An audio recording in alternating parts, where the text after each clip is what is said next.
Governor Roque, my co-conspirator in One Bukidnon coalition for the United Bukidnon, we'd like to ask you to raise your right hand and repeat after me, my friend.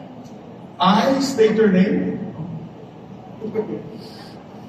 I, Rogelio Neil P. Roque, Of Bagontaas, Valencia City, Bukidnon, having been elected as, having been elected as Provincial Governor of the Province of Bukidnon, hereby solemnly swear hereby solemnly swear that I will faithfully discharge, that I will faithfully discharge to the best of my ability, to the best of my the abilities duties of my present position, the duties of my present position, and of all others that I may hereafter hold and of all others I may hereafter hold under the Republic of the Philippines. under the Republic of the Philippines. That I will support and defend the Constitution of the Philippines. That I will support and defend the Constitution of the Philippines. That I will bear true faith and allegiance to the same. That I will bear true faith and allegiance to the same. That I will obey the laws, That I will obey the laws, legal orders, legal orders, and decrees promulgated by the duly constituted authorities of the Republic of the Philippines.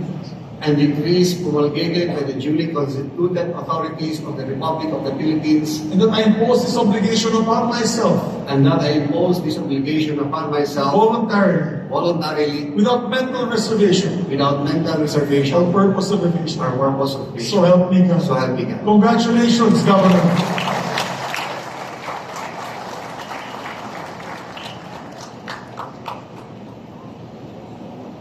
We are so honored to have witnessed a